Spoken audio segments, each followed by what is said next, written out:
Hey, good morning or afternoon, wherever you guys might be.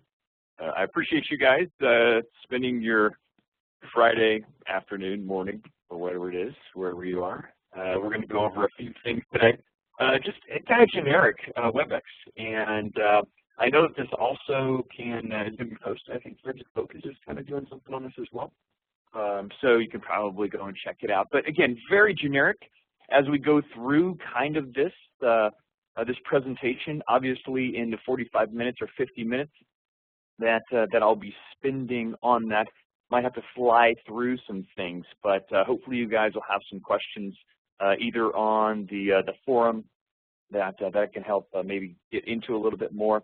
But obviously, in this short amount of time, it might be a little difficult to get extremely technical. But I'll kind of give you an overview on all of that. So again, kind of like that generic little fun training for you guys. So anyway, like I was introduced, I'm Lee Reaver. I'm the director of mobile forensics for AccessData. And I have this real cool intro, you know, with the green screen and everything else like that. But got in a little too late to put that stuff on there. So we'll have to do that at another time. But we'll go through this presentation. I will do some live stuff. So bear with me, obviously, if there are some technical difficulties, but I'm not expecting too many. So excellent. Just a little overview really quick about some of the training that we offer. Have to do a little bit of this. But we do have, and it's kind of changed if you haven't seen on the website and whatnot, we have with our mobile device or AD mobile training stuff, it's really have a few live classes with our 101 and our MPE Plus with the Talon, MPE Plus Talon, that we will have. Those classes are live 3-day classes, but we've really gone online with this whole bunch because we had a lot of international customers who wanted to participate. So a lot of the classes went online, so our learning management system that you can log on to and take a whole bunch of other ones. But there's quite a few other classes that are coming on board as well. That will be some online classes. Obviously, with some of the budget concerns if people are traveling, we wanted to make things as available as we could. But really, we're kind of spread out. It's not just AccessData products. Obviously, we cover some others that you can see on there as well. So what's kind of cool is also we have some certifications. If you guys are not familiar with the AME, it's kind of like the ACE, but really for MPE Plus. But I say there's a little bit more in it. If you have not taken that AME, you kind of have to have a basic knowledge, which, hey, go figure. You have to have a little bit of mobile forensic knowledge. There's some cell tower stuff might be on there as well. It's not just on MPE Plus, but of course you do have to have MPE Plus to do that. We also have kind of an encompassing MFCE is what that's called, and it's kind of a long process. If you're familiar with the IASIS process, it goes through some things that really is not tool specific. So you can look on the website for more of that stuff. But hey, that is my promo for you. So let's get on and talk a little bit about the Android stuff. And I will give you kind of a brief overview or history of just Android, just so we can understand some of the things that I might talk about. Again, I'm going to go through this relatively quickly so we can get onto some of the other or more important stuff, at least in my mind, that we can do that.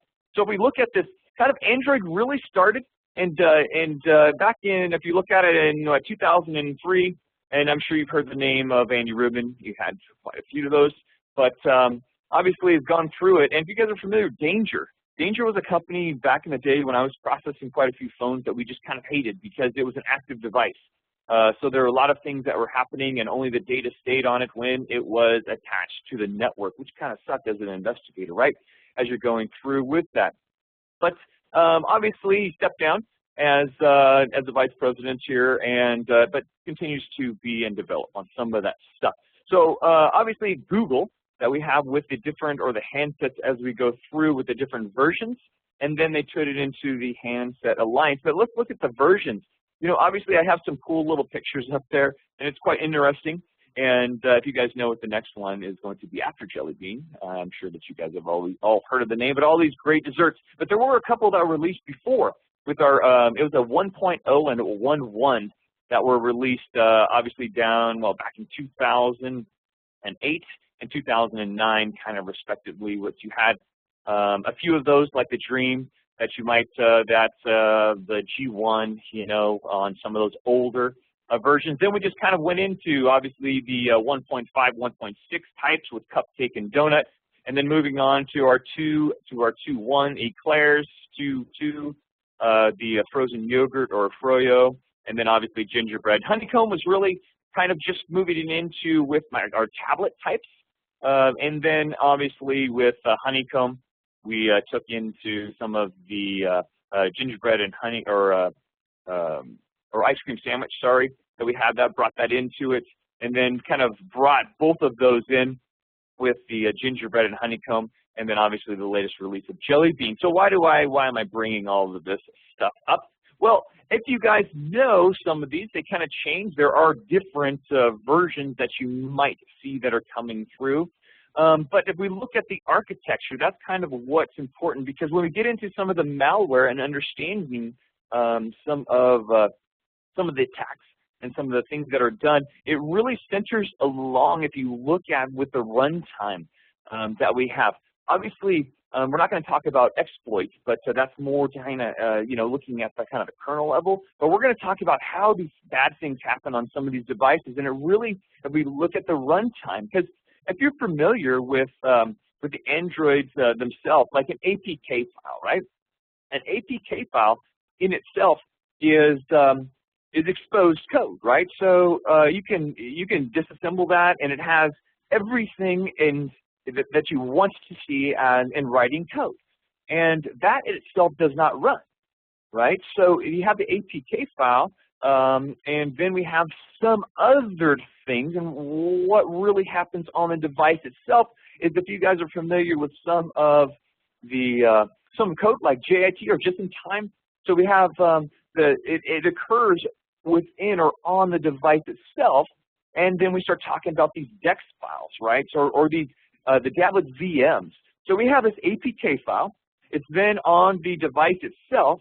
It's compiled. It's compiled into these, and once it's compiled, it then runs, right? So that's really, I guess, the Achilles heel when you start looking at some of these, because I'm exposing, say, code that has not been compiled. So what happens? Well, I can take a legitimate APK file, and I can go and inject some malicious code. So I can inject some malicious code into this particular APK file, and hey, it's Angry Birds. Oh my gosh, yeah, I love that game, and I can install it because it's Angry Birds. Well, someone could possibly inject some code into that, right? It's Angry Birds. Inject that code into it. It's then compiled on the device, and look at what you have. You're now running it with some of this exposed code on that particular device with, you believe, is to be a legitimate application when you have, and it's going through there. So that's kind of, again, looking at really the Achilles heel. Now, is there protection, complete destruction on the device? Well, again, the VMs that these are running into with the exposure outside of that, unless you start getting into kind of the ROM, kind of the kernel type stuff, maybe leaking out of there, it can still be contained within these. But really, what we're going to talk about is how does some of this exposure, kind of occur?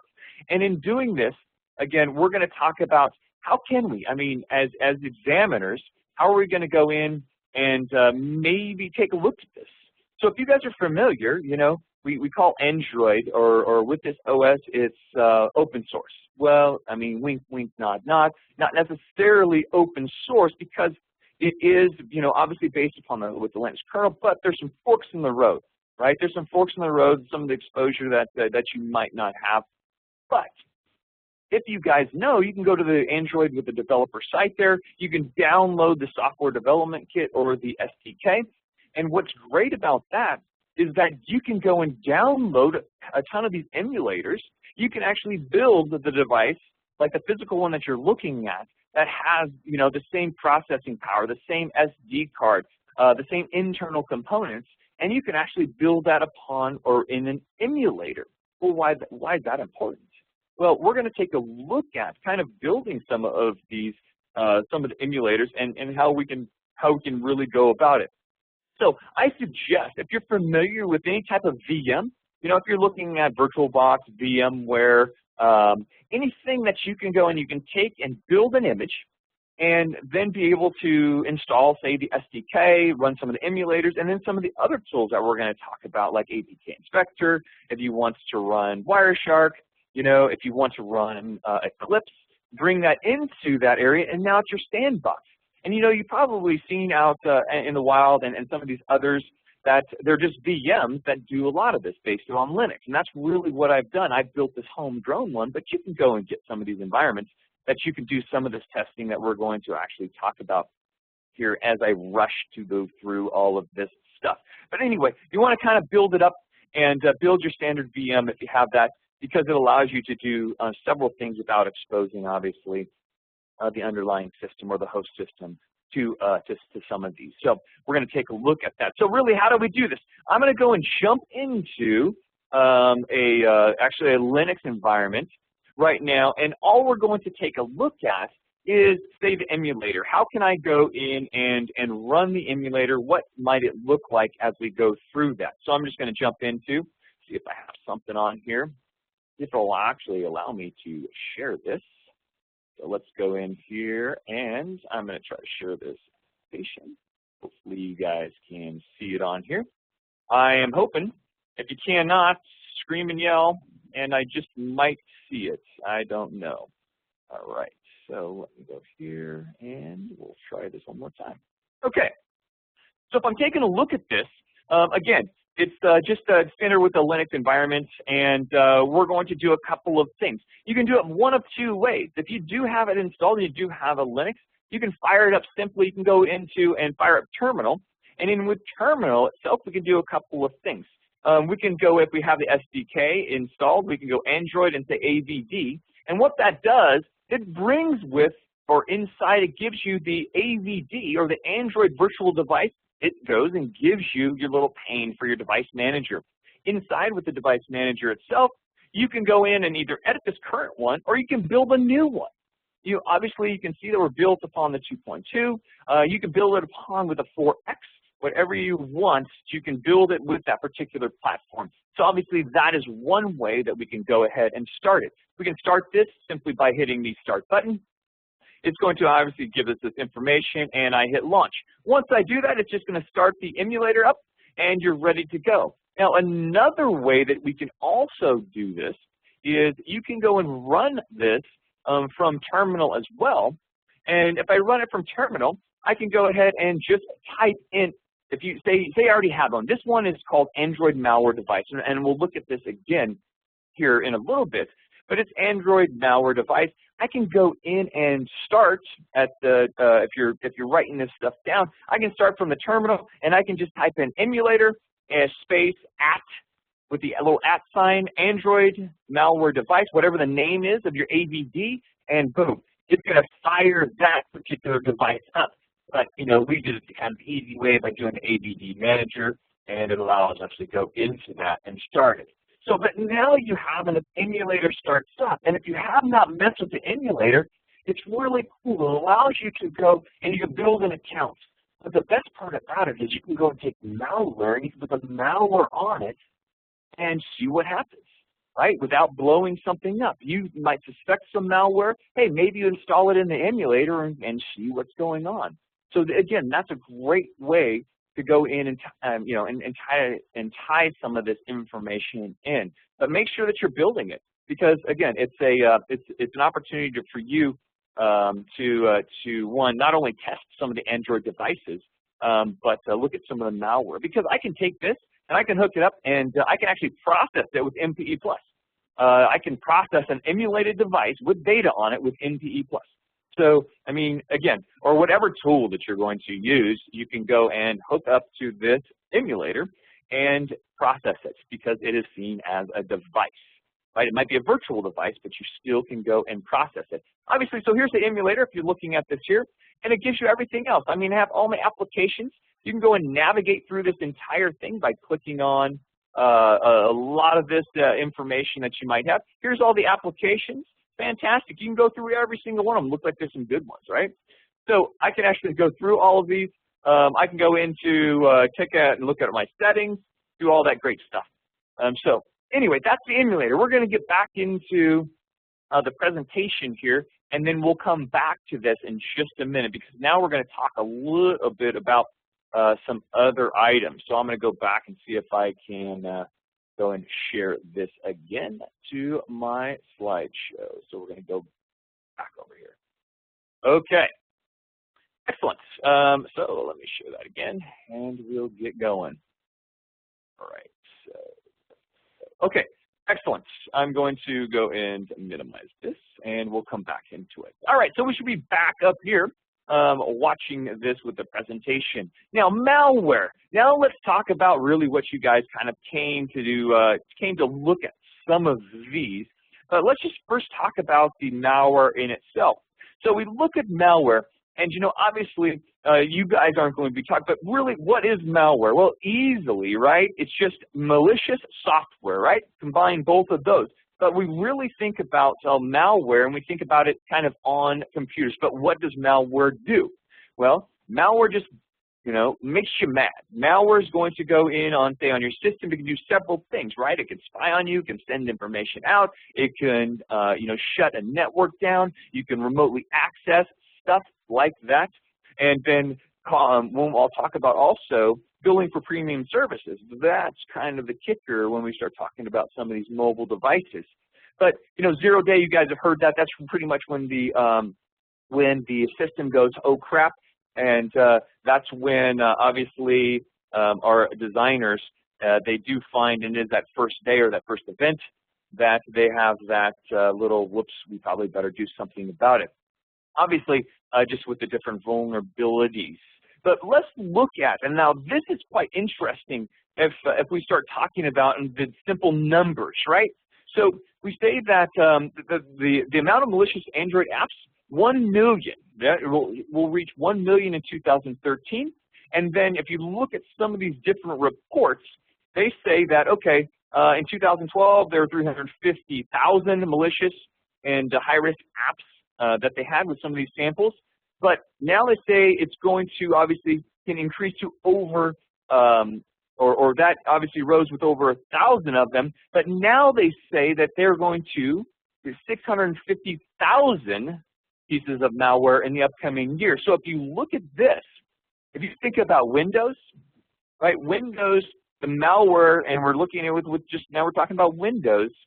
In 14 years, what they did in 14 years with the types of malware with Windows, that Android, they have done it in 3. They have taken that in 3 years to do that. Now, the malware is considerably different if you look at it with PC versus if you're going to look at it with a device. And it really has to do with what, you know, what are they going to be after. And these first ones that I'm going to talk about are pretty much, and again, this is my opinion, this is where my research has taken me of really what are the types of malware that are rampant on these particular devices. Now, I mean, is it hundreds of thousands of different kinds of malware? No, it's really not. They do usually one of 3 things, and on with the mobile devices. And we'll talk about that because the number one that we are going to be talking about with these different types of malware, and we talk about mobile devices, are going to be the premium services, adware, and some sort of data mining. And the data mining has to do with premium services too. What premium services, and when we start talking about some of those, is that it is going to be like the 1-900 numbers, right? So if we start talking about kind of the premium service, it's when that's automatic SMS, those types of things. You know, you get some SMS messages. Hey, dial this particular number, or hey, click on this if you want $1 million from, or you get it from these different types of stores. That's now you have these different premium services. Because really, what can happen now is that we start dialing into premium services. Sending out text messages. I run this application, it now sends another text message. What does it do? It now takes all of my contacts, right? Takes all of my contacts right there and transmits those out, because what are they now going to do with your contacts or with the phone numbers in the phone list? They're now going to jam up everybody in your contacts. So that's really what it's doing. It's now moving to the data miner. The same thing with a lot of the adware. is that now you're going and say you might run an app, and the app has some sort of ad in it. Now we start talking about clicks. Think about Google, right? If I clicked on something, I now, or someone has an ad, I go up and with the analytics, right? I can go and put, if I search for mobile or MPE Plus, I have competitors who have paid money to put some of the advertisers and say, hey, yeah, we're better than MPE Plus, and it's the first hit. Well, if I click on it, now we're starting to get paid. Now the same thing happens with what you're looking at on a mobile device. Because now if I'm going and I have this malicious app that installs or has any type of adware that's on it, I click on it, now they're getting paid. So just think of it, guys. If you looked at some of these applications, there's 650,000 that have been downloaded. Actually, there's one piece of malware that was downloaded 250,000 times, one piece. Just think about getting a nickel for each one of those, that there is some data that they can sell now, right? Sell either the numbers, the phone numbers, or selling some of the contacts so that now they can target you. So it becomes like this huge scheme of now moving things around. That is where the mobile device malware is really, really coming. So that's kind of, if you think of it, the generic malware. But there is some other ones that we start talking about now moving into some of the other specifics, because there are some pieces of malware that will actually root your device. And what do? They now call upon their service to download more stuff. And if you didn't know that, it's pretty scary, because you have this malware. It now opens the door. It actually roots the device. What it does is, part of its payload is it now puts an exploit on it. Say it puts Gingerbreak on, right? And so it can exploit, it can root the device. And once it's rooted, they really have, and they've circumvented all the protection or the permissions on that particular device. And now it downloads a whole bunch of the stuff. And we start talking about some of the browser hijacker. I mean, you know that from seeing it on with the mobile device. But again, it has everything to do with marketing, everything to go and spending and to make money. Malware, if it makes money, that is good malware for those people. But when we start talking about some of these others, right, denial of service attacks, any type of those keywords, any type of spyware on the device, that becomes personal. Right? Those are personal, because the malware guys who are looking for the money aren't doing the personal things. They're not putting on the spyware because, you know, they don't want to listen to your conversation. They don't want to say, go and read all the text that comes through. They don't want to do that, right? So, and then that is targeted. So it's going to be a targeted attack. Is that a piece of malware? Of course that's a piece of malware. That's definitely targeted. Can it be on the device? Yes, of course it can still be on the device.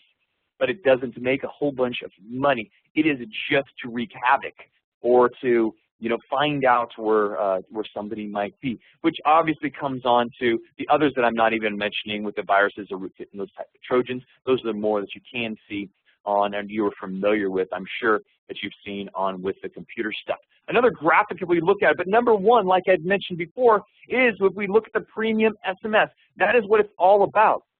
It's, again, like the 1-900 number. We have, and I can go and I can target these numbers because I've stolen someone's contact and I'm sending out, 100,000 SMS messages to you. Now I can turn that in as a marketing. It's like the cold calls, right? How many people can I call? And I can put a tick mark on there if it's going and it's getting that. But the applications can open the door for that, because now they're sending out your contact information, your phone information out to these people who can now target and sell your information, and the information being your phone number and the device information, which is extremely important, obviously, if they're going to now go in and target you and all of your contacts, if we look at some of those. Okay, so if we look at this right here, if you guys know, where does this stuff come from? Obviously, Google Play that we have, it was Android, it was a market. They introduced something because back before they had, or Bouncer is the scanning, and it actually goes in, looks for any kind of malicious code, it then contacted and go through the developer site, all that stuff, which is great, right? And you can still get that going and get it through. But if you look at it, it's funny, if you look at their applications now, more than 175 million downloads of high-risk apps, they were found in Google's Play top 500. In their top 500. So it's crazy. But it's not only Google Play. See, at least they have Bouncer, and you know, it's at least a step in the right direction. But look at what we have. We can get downloads from Amazon, GitShare, any other places, ROMmod, any of these other places that I can go in, and I'm going to go and put in, because it can go and attack with a WebKit in there. Obviously, any types of mod to any of the ROMs that come in, obviously I have a rooted device. I'm now more susceptible to some of these others, but I have these other two, Amazon and GitShare, and there's other places that I can go and I can download a lot of this information in there. So let's look at it. If we look at the 10 most top dangerous apps that were rated, that we have this with this Tresco. You look at the number 1, Talking Tomcat Free. Look what it does. Look exactly what it is. And look at how many downloads are on there. It's amazing. It's amazing. It actually sends the phone number and the device ID out to a third party. So it sends it out to someone, because what are they going to do with it? They're now going to target you with those premium services, right? They're going to target you with that. They now have another name into their queue that they can go and add a ticking mark to. They get paid for. The same thing. You look at all the rest of these. What are they doing? What are they doing? They are going and targeting you to send you out marketing, send you out information. That's exactly right. It's just pretty much spam from, and you're getting it with this malware, but it's crazy because it is going and pulling your device information, which includes your phone number, and bringing that stuff in and sending it out to you. Again, there are 175 million downloads, 175 million in the top 500 with the Google Play. It's amazing if you look at some of these. So what we're going to do is I'm going to go in and here in just a minute, we'll jump out to Google Play when we start talking about permissions and grabbing some of this information. Okay, so how do we go and take a look at some of these? How do we expose some of these? How do we go and get down and dirty with some of these? We obviously know it's out there. Whether people are scanning for it and anything else, people are going, holy crap, I should probably be scanning for some of this stuff when I'm doing any type of analysis. Now, that's what we'll kind of get to because, you know, if we have that, if there's any type of breach or any type of malware on there that leads to, hey, what else could it have done? Now, if it's only targeting ads, now, but what if they now pushed all this data on here that I've now been caught with? Yeah, exactly. So let's look at it. We're going to talk about permissions because permissions are pretty important and they have changed. They've changed significantly when you go and say you download some of these. It used to, when you download some of the applications, it was pretty much install it, and people say, oh, okay, fantastic. Now, it really kind of gives you an alert about the permissions. Hey, you understand that this is going to do this. This is the stuff that is going to come in, and it's going to be able to operate with your device this way. But you know what? What's the weakest link in this? I'm lazy, boom, and I hit it, and I accept them. I accept, hey, I want to play Angry Birds. I really want to do that, so I want to play it fast. Boom, I'm going to accept it. Oh, you bet. You know what? Now I've just opened myself up because now I have just given permission to this application. This application now has my permission to do what it wants, and it is listed in the permissions. So you can go into your setting or into the settings, look into there. You can go in and check out the permissions that are on these devices. Right, and we'll do that here in just a minute. I'll show you on the emulator, but just with your settings. Now, can malware hide permissions? Yes, it can hide permissions as well. But it's pretty generic. If you look at some of the permissions, you need to understand, and we can't go through every single one of those, but some that might stand out to you. If it's a service that costs you money, and you're playing Angry Birds, if it's a service that costs you money, you want to think about that, right? Any type of premium, remember premium services, that's the one. If it is something that is going to cost your money, you better be looking at it. If it, you know, obviously if it makes calls or if it sends SMS, yeah, okay, that might be legitimate. But if it's something that's just a game and you're just playing a game, should it cost you any money? So you want to kind of look into some of these. Now again, this is the low level. We're talking low level. We'll move up onto some of these other types of things. But you want to leave, hey, personal information. What if it looks for your personal information now? Okay, modify your contacts. You want to know kind of what's going on with that personal information or with that particular application, right? Changing things on the SD card that you might see, your location. You know, a lot of the tools now or a lot of the apps right now really want to know your location. So that's kind of a little bit iffy when you're coming up and kind of looking for some of these others. So there are obviously some legitimate ones, but hey, to know your accounts, right? To know, does it need full internet access? Those types of things. You want to look into these permissions, and you can see these on every one of the Androids, and you can actually find them in your collection or the extraction of the device when you are looking at on each and every other particular APK file. So that's quite interesting that you can look and see exactly what the permissions were, and we'll get into that here in just a minute, hopefully. So I'm going to jump back into the app or into the Linux box. Hopefully I do this right, and you guys can go and take a look at it. So if I have some of these, and we're going to look at it. So if you had, say, your applications or the emulator, right? And so I have the emulator, and hopefully it's fired up still. So here's my emulator, right? Here's the emulator. I went into my settings, and so you can go into any of these. So if I come into my applications, and inside of the applications that you might want to go into and we're going to look at, in these applications, I said, okay, I'm going to go in and we're going to take a look at and manage the applications. So inside the applications, it's going to have items that are listed, right? Here's my Angry Birds. Here's Angry Birds that's listed over here. So I can say, okay, I'm going to take a look at the Angry Birds. I click on that. And so now I come in and I'm like, okay, perfect, let's take a look at this. All right, down at the bottom, I now have some of these other ones, right? It gives me right here, it gives me my location, network community storage, phone calls, system tools. You want to remember those, right? You remember those because there might be something else that I'm going to show you here in just a minute. So I'm looking at some of these, location, network, okay, phone calls, system tools, read phone state and identity. Identities could be interesting as you're coming through here. Okay, but you can go ahead and we can look at that. That's how you can find some of your permissions. Obviously, I can go into any of these other ones, like cut the rope, right? If I come in here to cut the rope, or I come in here to Madden NFL 12, if I come and take a look at this one. So let's take a quick gander at this and on any of the apps, but you can really look at any of these, guys. Any of these in your applications or on those, you can go and take a look at. Again, low level, we're talking low level. Services that cost you money. Now, okay, send SMS messages. Why is a football game going to send that, right? Okay, why is this going to receive SMS messages, right? Okay, that might be a clue if you're looking at some of these applications. Again, this is low level. We're taking low level. We're going to build upon this, but we're kind of looking at and working through this. Okay, so if I look at this, and we can go back, obviously, into this here in just a minute, but that's a way that we can go and look at some of these or grab a hold of some of the permissions.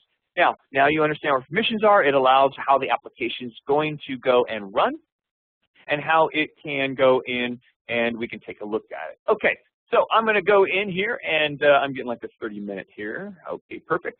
And if I'm looking at this, now I'm looking at, here's the permissions. Google Play actually says, you know what, I want people to know when they go and download, that's exactly what this is going to do. So again, that takes the whole liability off of them. Hey, we posted exactly what it does to, as listening with some of the permissions, that we have that. So we look at this talking Tomcat 2, which is quite interesting if you look at this particular application itself. Yeah, this one, it actually goes, if you look at this, so if you look at the information on here, so they have kind of the information with malware is quite different than what we would expect malware to do. So I'm going to go and take a look at that. We're going to jump out and take a look at the Google Play, just so we're going to look something up. So I'm just going to go in here and share this so that you guys can see it. So I'm just going to look this up, and we'll see HTTPS. All right. What do I need? And we go to play.google.com. Oops, I needed the store. There we go. So we're just going to take a look at this really, really quick as we go and look for any of these particular items. So we can go and look for any of our apps that are on here. So I can look for any of the Android apps. Okay, fantastic. Let's look up, or what was that one? Is it Talking Tomcat, right? 2, perfect. Awesome. So we look at this, kind of the same thing, and we have Talking Tomcat 2 that might be listed. I can go and take a gander at that. We now have our permissions. Perfect. I can look on my permissions and look at this. Network communication, full phone calls, read phone status and identity. Okay. System tools, modified system. Okay. Full network access. That's good. So we have these other ones that modify delete to USB storage. So there might be a few things on here. We can also look at any of these others that you might have. We have with the Talking Tomcat free that might add, and we have again with our full network access. So again, you can go and look at this, right? You can go and look at some of this stuff right here. This permission allows the app to determine the phone number and device IDs or IDs. Okay, interesting. And remote number connected by a call. Okay, so I'm looking at these, but you can go through each and every one of these apps that are sold on here, and you'll be amazed at some of the permissions that you are going to go ahead and can see here. So it is quite amazing at, again, some of these apps. Okay, so again, go to Google Play, look at some of the apps that you might have on here, see exactly what it's doing. Again, this is low level. We're going to move on and talk about some others. So installation, where do I go and look for some of these apps to be installed? Remember, guys, you need to have access to the data area. So there are some certain parameters, right, that I have to go and get. I have to have access. That USB debugging has to be on to go there, or you have to bypass and get a physical with whatever tool that you're going to use. So you want to look in the particular areas in the system/app folder, right? It's read-only, but that's right there where you might have some of the pre-installed, you know, what do they call that, bloatware, that might be in the system. But then you want to look into the data app area, and that's where you can have the apps say that they've been downloaded and are going to be sitting ready to be installed or ready, remember, to run, because it's just in time. So it's going to be able to be compiled on the device itself, but that's where you can kind of look for that data in the /data /apps. Now, some of the apps, obviously, if they're put onto in the app private, if there's any type of or some type of encryption, it can also be stored on the SD card for external memory. What's interesting about that is before Android runs it, if Android's going to run it, it has to decrypt it. So then, obviously, you can have it exposed, so that you're going to have in the the temp TMPFS or the file system can be stored there as well, so that you can go and find some of that. You might want to look on some of these that are encrypted for a different extension, ASEC, instead of the APK file. That might be located in on the device as well. But again, those are some of the installation points that you might want to go ahead and take a look at in those areas. All right, so applications typically installed in the installed area. So things in the system area, okay. But if I look at it into that particular area, into the apps install, I might want to go ahead and take a gander. Also in the temp area, TMP, you'll see that in the data temp area, because you do have some, and there are some exploits that might be in there. And say if they didn't root the device, didn't know what to look for. Look for, well, we've already talked about the permissions. Permissions are very important as well. So you want to go and look at that as well in those areas. Again, low hanging, but look at the hooks. I call them the hooks. And this is going to make sense when we start looking at the APK file itself. I look in what the hooks, what are typical, right, but what are not. If they're using what CMod or chmod, if they're using that, if you're using chown, you want to look at those different types of permissions that are actually in the code, read, open, access, those types that are written into there for that particular device. Again, we're going to talk about the difference with static and dynamic analysis. And obviously what is not. If it's going to be SMS, it's going to cost me, that can be an issue that you're looking at. Full internet for something that is not an internet, it's just a standard game. But a lot of them do have the apps that come down and below, because they do go and target you, again, with some of those as we bring those on.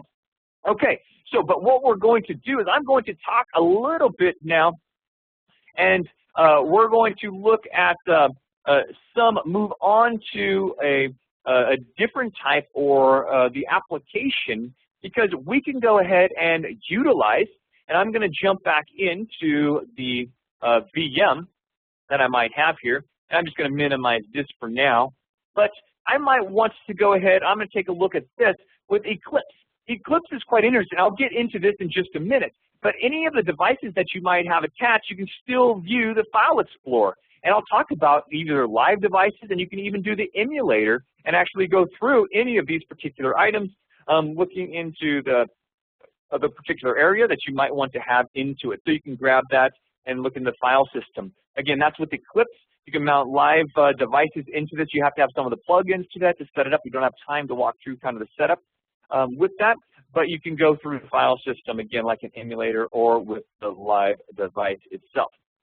Okay, so I'm going to minimize that again. We'll get back into Eclipse, don't worry, as I just have to go and get this back here and minimize that. Okay, so let's talk about it. We have static and dynamic, two different ways to analyze the malware. Static in itself is we're going to actually step through some of the code. We're going to scan things. That's what people are doing really right now with the other tools. We're scanning. We're looking for signatures, right? Signature-based stuff. And we're going to do a couple of ways and looking at either the signatures, and then we'll jump into kind of the code. So let's fly through some of this stuff. So with a static analysis, you're going to use, again, the VM. VM's always good to go in there to do if we're going to use APK Inspector. That's kind of nice. You're bringing in some of these APKs. But we'll also talk about the signature base that we'll use MPE plus, mounting the image itself. There's some other tools that obviously have that in there. And then you can disassemble it, which we can do in APK, which APK Inspector does. There's some other applications that can go and disassemble the APKs. But then we'll talk about getting into some of these additional ones or processing this at a higher level. So you must have access to it. You must have not necessarily root access, but you have to have USB debugging on to get a lot of those. But you really need to, if you do have root access, to get some of the database files as well as access to some of the APK files that might be exposed or say might have been encrypted at one time but utilized on the device so that you can get that. Also, with the full physical on these, the unallocated space, you can recover APK and DEX files. DEX files are the compiled code that actually runs in the VMs or the Dablet VM on there so that if you do recover that, you can, if they say deleted the application that might be on there, you can possibly find some of these APK files running some of the custom carvers that we have at AccessData looking for these particular file types in the unallocated space on the Android device. So you can definitely use some of that. So, but what you want to look at in every APK file, there's going to be a manifest. And in that manifest is going to contain all the permissions. So you can actually go into that manifest and you can't hide. So the interface on the Android device can hide permissions or the malware can hide it, right, mask it. But here if you're looking at the actual XML, that stuff is going to be in itself, it is going to be displayed for you in this XML.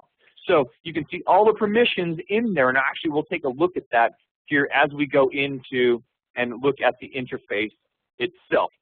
We're going to first talk about static analysis using MPE plus because it allows you to go and mount images, read only, and use any tool that you want. Some tools kind of just tell you only can use the one that's embedded into the particular software, but MPE plus allows you to use whatever you want to go ahead and mount that image and scan it for any type of malware.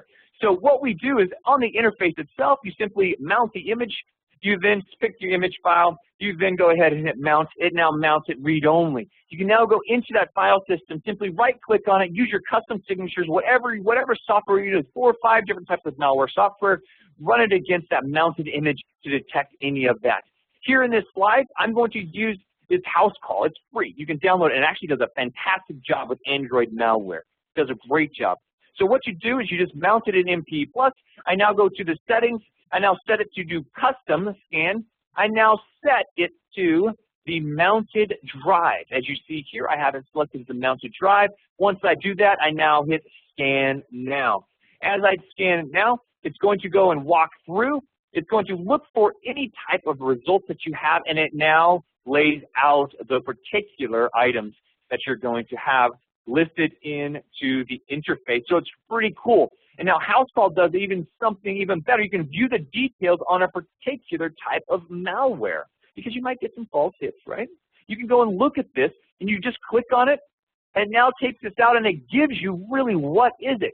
A backdoor, right? Does it have, what does it do, right? Can it take some of the data? No, okay, that's a little bit low, but what it does is it allows, what did I tell you? It allows other stuff to come on. Remember the downloader? It allows stuff to come on. It allows us to go in and open the door for some other stuff that we might be able to install on there. So it's extremely easy to do, and you can simply go in. If I do have, and here is, it's right here. And we'll do this kind of like a quick little message here. In this particular, I can go right over here to mount image.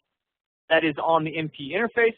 Once I go ahead and hit the mount image, I can select my image file. I go right here, and in my image file, I go and select it right here in the forensic focus, because that's where all of it is. Here's an 81 that was made of it, and I just go and hit now mount. Now, once I go ahead and hit mount, you can mount that in as read-only. I simply can come into the interface or any of these onto my Explorer, and now I have my Explorer. I go right here. I can right-click on any of these, or I can go into my house call that I have listed right here. If you guys can see that right, that's listed. No, I don't, so I'll share it. So I have house call. I simply come into the settings, like I said before. I come right over here into the images. I'm going to go custom scan, and now I'm going to select the one right here and select it and say OK. I now have that. I now go ahead and can hit scan now. Now it's going to go through this, and it's going to give you all of these wonderful things that might be showing up here as it's going and initializes it. And then it will go through the data that's actually mounted. And if it does locate anything, it can now give that information out. And just like we saw on the slides, allow us to look at that as it's going through and listing some of those. As it's going through, it grabs some of these. Obviously, it has a few of those as it's going through with the APK files. All right, and it has 3, 4, 5. It's going to continue to go through and grab some of those and immediately go and find some of this that were loaded into this particular device that we have now listed out as it goes. And it's going to give you the same thing that we had just saw before as it gets that information out. Okay, fantastic. I'm just going to, I will stop that share and look at my other virus actually is hitting it as well. Fantastic. Okay, so I'm just going to stop that and go back into this other application. And I'm going to close this. I have just so many applications going on. All right, so now we just did that. We're going to come in and I'm going to talk about APK Inspector. If you haven't seen it, if you go disassemble APK files, and we're going to go through this and fly through it. Please look at APK Inspector. It is a free tool that you guys can go and utilize. All right, so I'm going to jump back into my Linux. I'm going to go and hit this down here. And I'm going to come up here into a terminal. Now, APK Inspector, if I go ahead and I look at some of these other items, it's going to allow me to bring in any of these APK files. And if I have some of these other APK files, I'm just going to close this. We're going to see if it gets mad. Okay, perfect. So I'm going to open this other one. And with that, it allows me to bring in any of these other applications, and we can go in and look at the code. Now, this can get a little bit technical, but we'll do as best we can. All right, if I can actually open this. Come on, terminal. It's now getting very upset at me as I go through. Let me close this down and see if that helps. Okay. Okay, and we'll say okay. Okay, there we go. So with the APK Inspector, again, you can download it. It only runs, it's only on Linux right now, but it's a fantastic tool that allows us to go ahead and take a look at that. So again, it's going to be super fast as I do this, and I'm just going to change this. All right, perfect. And let's go APK. Come on. APK Inspector. APK. Okay, excellent. And now we're going to run this. Oops, start. Very nice. All right, so now when it fires up, again, I'm going to grab a quick piece, and once I go ahead and look at some of this, I'm going to, once it starts up, I'm going to bring in a quick application, and then once it, we'll take a look at kind of what it looks like. So here it is. I'm going to go and bring in an APK file, and once I bring that APK file in, I am going to go right here onto the desktop and into the samples, because you always have to have some of these samples. I'm going to go into this particular one here. Here's an APK file, and I hit open. It's now going to go and bring this stuff in. It's now going to disassemble it, and it is going to grab some of this information for you. And we'll look at it really, really fast at some of the things that you want to pay attention to. Obviously, you'll notice that there's a Manifest.xml file, which is great to go ahead and look at, because inside this manifest file, it's going to give you some pretty good information. Here's my manifest. Look at that. Read phone state, call phones. Oh my gosh. Read contacts, write contacts, send SMS, receive SMS. And this in itself is just kind of just a browser. It doesn't do anything really as I look at this stuff. As I'm grabbing some of these particular types of reading contacts, all that great stuff. But I can go into, if you look into the permission level, at the permission levels, find location, read phone state, send SMS. But you'll also notice that right here with the phone state and access find locations, it gives you right here is my method. You can actually go into the code using going into the browser into here, and I can go in and drill down into that path. If I'm looking and drilling down into the path in this particular area, and now into my utilities that I have listed out over here, fantastic, in my utilities, I can now go in and look at this particular data that's listed out in this area. I can now go in and grab some of these. If I'm looking at these additionals and some of this, I have my call in and out that are going to look at these in these particular areas that are going to give us. I can double click on any of these. It takes me into the code base, and it shows me that. It also gives me anything else that's going, things that might be sent out and where that is. So again, it's a great tool to go in and dive into it. Again, static analysis. It is a little bit difficult, but you can really get down to what's occurring within those APK files. And inside these APK files, it cannot go, it gives you all the different services that are going to be ran on it. Again, a fantastic tool, and again, it's free, and it can take and decompile those for you.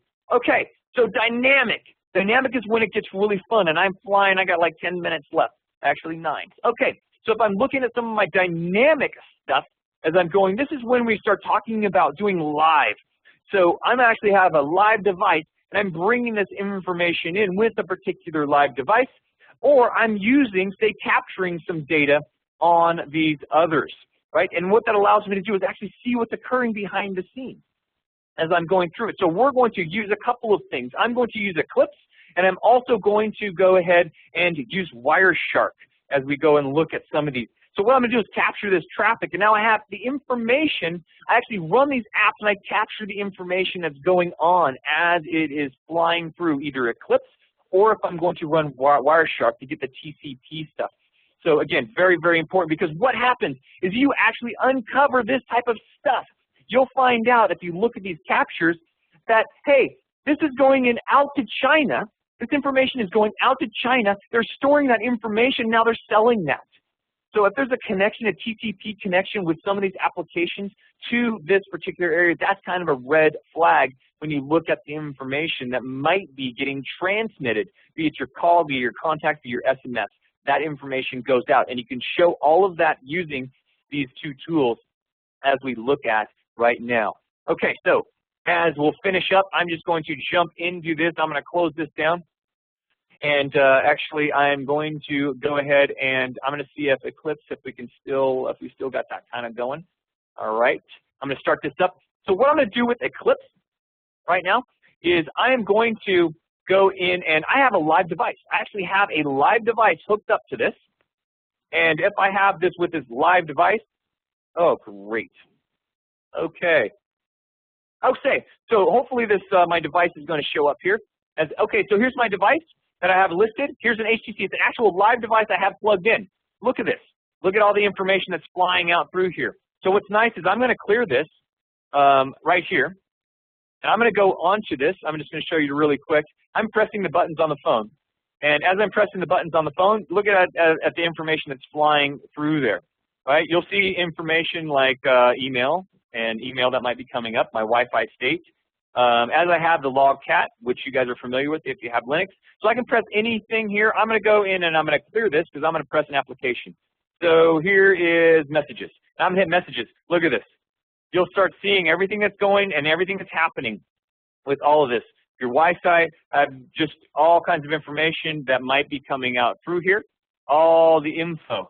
So you can go and you can actually show, I can go and have some of these malicious applications I can go and check and click on some of these malicious applications, see if that I just checked off with some of those are the different mail that you might be looking at and going through it. Google Play, it has all this information that checks out as I'm looking through and grabbing some of the information. All right, so you can go and hook the network up to it, and it gets crazy stuff as I'm going through here. Okay, so how do you go ahead and, now again, that's using Clips. Now if I'm going to go and look for some malware, I can utilize Wireshark, right? But what's nice about this is that we can go ahead and take and look at some of these by utilizing Wireshark, but we're going to use some of these captures, right? And so, and utilizing some of the captures, and I'm just trying to get this thing back here. Perfect. I'm going to expand that. So we can use these capture files by simply going in and selecting. I had to refresh my screen there. Sorry about that. By taking and grabbing some of these, I can use Terminal. And inside a Terminal, I can go in and say, okay, I'm going to run Emulator. So Emulator. And I'm going to run a TCP dump. Perfect. And I'm going to, we're going to call this Emulator. .cap, and then here I'm running it on this particular piece of AVD. So Android malware device. And so now what I'm going to do is going to fire up that emulator, and once it fires up that emulator, we can go onto the emulator and we can start pressing buttons, going into the different apps. And so I press on the Angry Birds, right? If I'm going to press on the Angry Birds, I can go and kind of look at some of that information on the Angry Birds app. And if I look at that information, I can now go and have a capture file, and I can go now look at it in Wireshark. So obviously, as the malware device fires up, again, this might take a little while to start up. So we're just going to jump into Wireshark because, again, it's like a cooking show for an hour. So if I go and I click on it, we're going to go and take a look at this application as we move into it. So Wireshark is starting up. Now what I'm going to do is I'm going to bring in the cap file, which is just a capture of the TCP. And so if I bring in that capture file, we're going to take a look at some things that might be interesting to you. So this particular capture file, obviously it's like a cooking show, but I'm going to look at this capture file. So I'm going to open this one, and we're going to go on to the desktop, and I have my malware here that might be listed. Or here's malware 2. Let's try that one. So if I click on that, it's now going to bring in, inside of this, now it has all of these captures that I've done. Quite interesting if you look at it. Look at this. If you look at this particular app, going out to it and look up this spy.com, China. If you look at this, you can actually go and take into a lot of these TCP queries, looking at the information. If you are hooked up to the internet and you're using the sandbox arena, you'll actually get the captures of what is being sent out there. If you have a closed off system, say you don't want, because you don't want things to leak out on that, it's still going to give you where it's going to be querying. So the software is querying out for a website, right? It's going out to a website. Well, Jesus, there's no apps in there. There's nothing in this. Why is it going out into that particular, looking for that? So again, very, very indicative of these applications and going through some of the information. Again, that's with using free tools with Wireshark, using APK Inspector, and grabbing some of that information. So with that being said, with some of this information with the Android malware that you guys saw, right? This right here, it's crazy. If you're not just running simple signature analysis with MPE Plus or any other tool that can bring this in, look for these particular items. You're leaving the door open for someone to say that malware did it. Like I've just explained to you, malware is a pretty small number that are utilizing it to spy on an individual or a group. It's still there, right? But the majority of malware out in the wild right now is to make money. And to make money, it's through ads, through premium services. But still, it's malware. If I can say, and I'm a bad guy, and I can say malware did it, and they ask, did you scan it for malware, and you say no, then what are you doing? So the malware on these mobile devices is rampant. You need to make sure that you're utilizing a tool to at least scan that. You know, I got pretty technical into kind of looking and seeing exactly what the malware is doing, but that's the things that you guys need to do. And I kind of gave you some tools that you can go in and dive into a lot of this data and I did it in exactly 60 minutes. So, you know, this is a 3-day class. I can talk for months kind of on this stuff and getting into kind of the dirty stuff. But hopefully if you guys do have some questions or some technical questions, I'd be more than happy to respond to those as best as I can on the forensic. I think Forensic Focus is doing something. I'll try to answer as many questions as I can now, but I can leave you to the forum. Hopefully you enjoyed this very, very quick kind of demonstration of and the problem that we might see with some of the malware, and hopefully you guys come back for either some other training or some other questions looking at. Thank you guys very much for attending this. And if there are any questions, I'm kind of looking at some of the questions that are coming now. Do you have a top list of download malware apps? Yeah. So that one, just go ahead and look. I had kind of that screenshot. There is a great one. Trend Micro does a really good job about putting that information in there. And you can also look up Trustgo. Go look at Trustgo. It kind of gives the most dangerous apps, but they also have some others that are on there. So you have to kind of search for it because a lot of times they don't want those, Google Play and those types don't necessarily want those out all the time. But look at your Kaspersky's, your Trend Micros. They do a lot of work on a lot of those threat analysis. There are a couple places as well that I can include in some information. Someone's asking, how do you get set up Eclipse to access Androids? Yeah, so we do that in our class. I couldn't do it in 60 minutes, obviously. They do have a great documentation on the developer site for Android, as well as with the Eclipse, because you do have to do some stuff with some plugins, yes. Does Wireshark and the emulator show traffic that would go over both cellular and Wi-Fi? It depends upon your head. Now, you have to do some settings because remember, we only went and captured the information on a cap file for the TCP traffic on that particular. But really, if you look at with Eclipse and with the live, you can get some fantastic stuff because you're getting all the processes and the services. So it even has, if I go through and I had a longer time, I can show you when you dial a call, it will show that with the connections, and it will also give you latitude and longitude that actually comes through. So it's pretty cool. It's a live capture if you look at it, and that's really all it is if you're familiar with that. Okay, guys, I am like 2 minutes over. I appreciate so much each and every one of your time today. And again, lreber at AccessData.com. If you have anything, I would be happy to answer any of your questions. Jump on the Forensic Focus. I think, yeah, Forensic Focus is on there as well if you have any additional questions, or if you want to say just how awesome malware is. I would be happy, and I will try to answer as many of those as I can. Okay, guys, I thank you very much for your time.